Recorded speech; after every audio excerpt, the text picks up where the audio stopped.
എന്റെ brother father Michael നയനാങ്കോശിയുടെ അടുത്ത സുഹൃത്തുക്കളായിരുന്നു ഈ റീത്ത ജോണിന്റെ ഫാമിലി.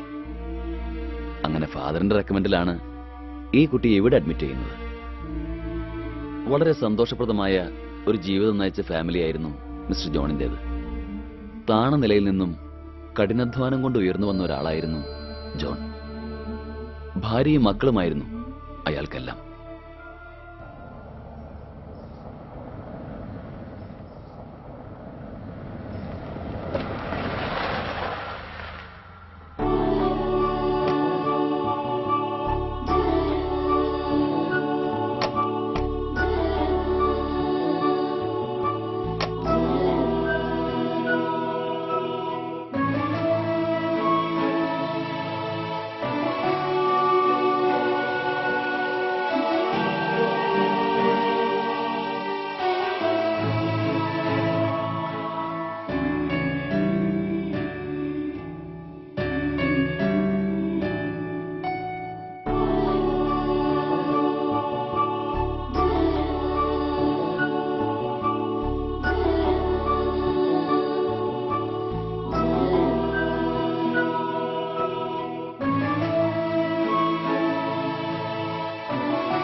മക്കളെ ഇത്രയധികം സ്നേഹിച്ച ഒരപ്പച്ചനുണ്ടാവില്ല. മക്കളുടെ എന്താവശ്യങ്ങൾക്ക് മുൻപിലും നോ പറയാത്തൊരപ്പച്ചൻ.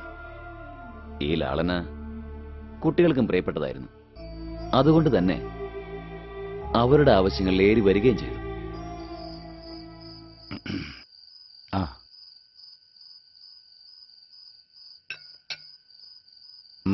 എന്തേ നീ വല്ലാതിരിക്കുന്നത്?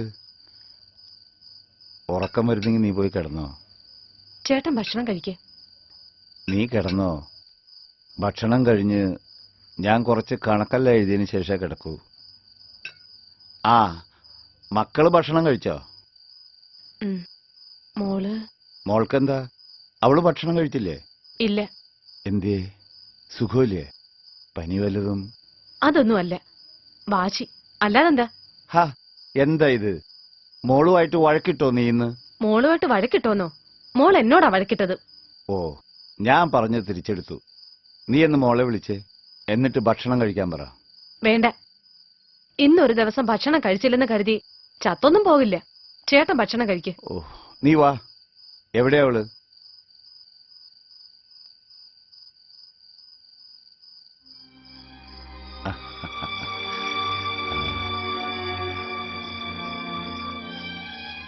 മോളെ, മോളെ റീത്ത,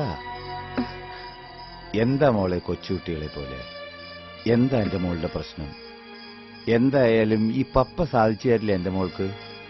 ഈ നിസ്സാര കാര്യത്തിന് അമ്മയോട് പിണങ്ങി ഭക്ഷണം കഴിക്കാതെ കിടക്കേണ്ട കാര്യമുണ്ടോ? ഇന്റർനെറ്റ് കണക്ഷൻ വേണം, അത്രയല്ലേ ഉള്ളൂ. അത് നമുക്ക് റെഡിയാക്കാം. വാ, വന്ന് ഭക്ഷണം കഴിക്കേ. താങ്ക്സ് പപ്പ. ദേ, വിശന്നിട്ട് വയ്യ. പപ്പ വാ. പപ്പ, അമ്മേ വാ. അമ്മേ, എന്നോട് കൊഞ്ചണ്ട, പോ അവിടുന്ന്. പോകാം. അതിനു മുമ്പ് അമ്മയുടെ ഒരു വാക്ക്. ഇവിടെ ഇരുന്നേ. ലോകത്തിലെ കോടിക്കണക്കിന് ആളുകൾക്ക് ഒരേ സമയം ബന്ധപ്പെടാനും പ്രവർത്തിക്കുവാനും കഴിയുന്ന, പരസ്പരം ബന്ധപ്പെട്ട് കിടക്കുന്ന കമ്പ്യൂട്ടർ ശൃംഖലയാണ് ഞാൻ അമ്മയോട് ആവശ്യപ്പെട്ട, പപ്പ ഇപ്പോൾ സമ്മതിച്ച ഈ ഇന്റർനെറ്റ്. എന്റെ അമ്മേ, ചുരുക്കി പറഞ്ഞ ഈ ഇന്റർനെറ്റ് വിനോദത്തിനും വിജ്ഞാനത്തിനുമുള്ള ഏറ്റവും നല്ല ഉപാധിയായി മാറിക്കഴിഞ്ഞിരിക്കുന്നു. വിനോദത്തിന്റെ കാര്യം വിട്. ഐ മീൻ, ഞാൻ കോൺസെൻട്രേറ്റ് ചെയ്യുന്നത് വിജ്ഞാനത്തിനാണ്. ലോകത്തിലെ എന്തെല്ലാം ഏതെല്ലാം കാര്യങ്ങളാ നമുക്കറിയാൻ കഴിയുന്നത്, പഠിക്കാൻ കഴിയുന്നത്. പരസ്പരം ആശയവിനിമയത്തിനാണെങ്കിൽ താരതമ്യേന ചെലവും കുറവ്. അതുമാത്രമല്ല, ഇന്റർനെറ്റ് വഴി ഇപ്പോൾ ലഭിക്കാത്തതായി ഒന്നുമില്ല എന്നതാ ഏറ്റവും വലിയ സത്യം. പുതിയ നൂറ്റാണ്ടിലെ ഏറ്റവും ശക്തവും ഉപയോഗപ്രദവുമായ മാധ്യമം എന്ന നിലയ്ക്ക് ഇന്റർനെറ്റ് ഞാൻ ആവശ്യപ്പെട്ടതിൽ എന്തെങ്കിലും തെറ്റുണ്ടോ?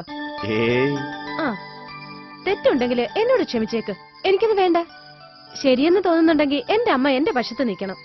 എന്റെ അമ്മോ, വിശന്നിട്ട് വയ്യ. ഞാൻ പോയത്തേലും കഴിക്കാൻ പോവാ. ഷേർലി, പണ്ടിവരുടെ പ്രായത്തിൽ നമ്മൾ ജീവിച്ച കാലഘട്ടമല്ല ഇത്. ആ മാറ്റങ്ങൾ ഉൾക്കൊള്ളാനെങ്കിലും നമ്മൾ തയ്യാറായെങ്കിൽ മാത്രമേ നമ്മുടെ മക്കളുടെ ജീവിതത്തിൽ